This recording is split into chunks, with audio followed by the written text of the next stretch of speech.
En el problema 4, y acá seguimos trabajando, recuerden que estamos aprovechando esta revisión con la evaluación de noviembre del 14.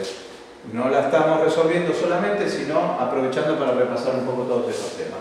Ahí nos plantean un problema tradicional de resolución de triángulos oblicuángulos. Recuerden que los oblicuángulos son aquellos que no tienen un ángulo recto. Todo lo demás de triángulos rectángulos ya lo sabían por la parte básica de trigonometría que habían visto. Bien, en este problema, como en todos los problemas de triángulo, hay dos cuestiones en la estrategia de resolución que deben tener presente. La primera, hacer un diagrama que no necesito que esté a escala, ni tiene que estar perfecto, ni tiene que dar en relación a los valores numéricos, sino que es como guía, ¿sí? En ese triángulo que vamos a dibujarnos nosotros como para tener guía de estos datos, vamos a poner que este es el vértice N, este es el M y este es el P. Podría haber sido indistinto, insisto, no importa que después los valores no den en escala, es para guiarnos con qué información contamos. Entonces, ahí que nos están diciendo que el ángulo N, lo conocemos, es de 35 grados. Nos están diciendo que el lado M es de 5 centímetros. El lado M es este, el de 5 centímetros. El vértice opuesto es el que le da el nombre al lado. Y N es este, 8. Entonces, los datos que tengo son este ángulo, tengo el lado opuesto a ese ángulo y tengo el lado M. Con esos tres datos me piden hallar los valores de los ángulos M y P. Entonces, primera estrategia que tengo que tener en cuenta para resolver problemas de triángulos es hacer un diagrama que no necesito que esté a escala, pero sí coherente con la información. ¿Coherente qué quiere decir? Que el vértice le da nombre al lado opuesto. Eso es la clave. Y entonces a partir de ahí vuelco la información al diagrama.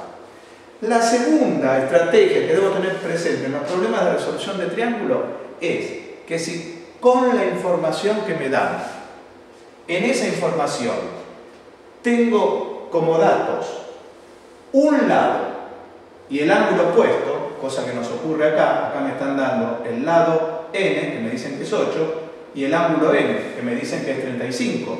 O sea, estoy teniendo, me dicen que es 35 grados.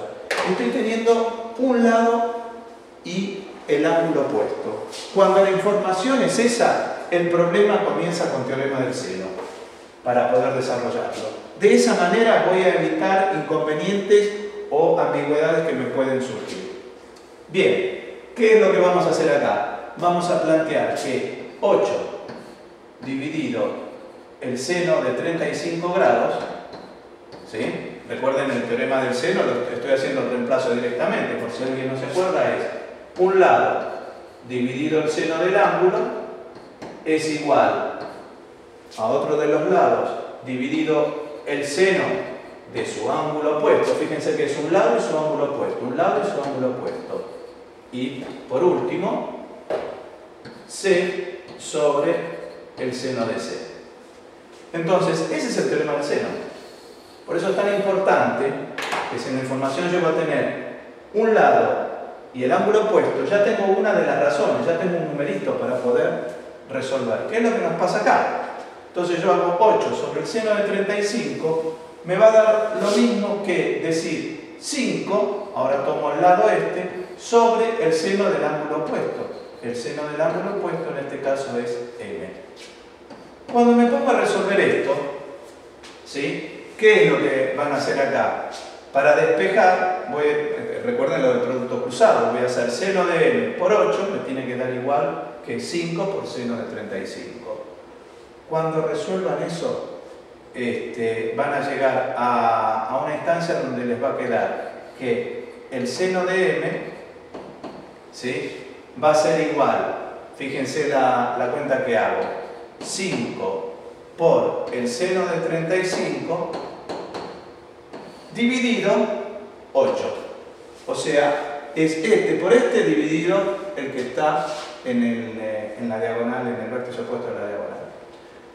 Cuando llegan a averiguar esto, les da que el seno de m, ¿sí? Van a la calculadora, por las dudas que vamos a repasar qué cosa de la calculadora cuando tengo que trabajar en la calculadora.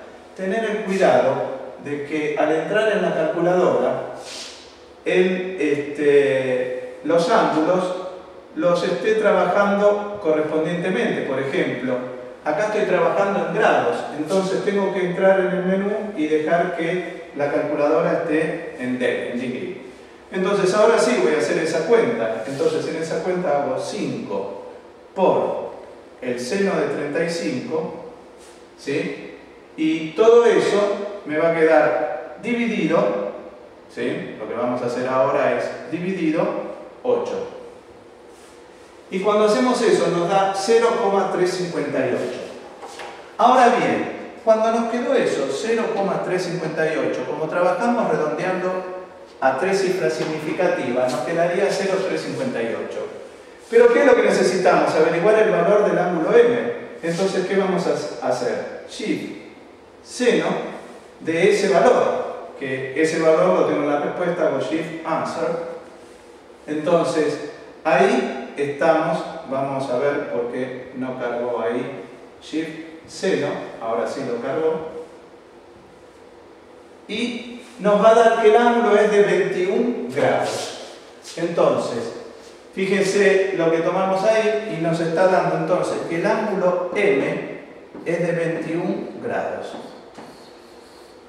Ahora bien, si ya tengo que el ángulo M es de 21 grados, ¿cómo hago para averiguar el restante, el ángulo P? Bueno, lo único que voy a tener presente para averiguar el ángulo P es que la suma de los 3 ángulos es igual a los rectos, o sea, 180 grados. Entonces, lo único que voy a tener que hacer es que B es de 21 grados, M es de 21 grados, el N es de 35, más P igual 180 grados, entonces llegamos a que el ángulo P es de 124 grados.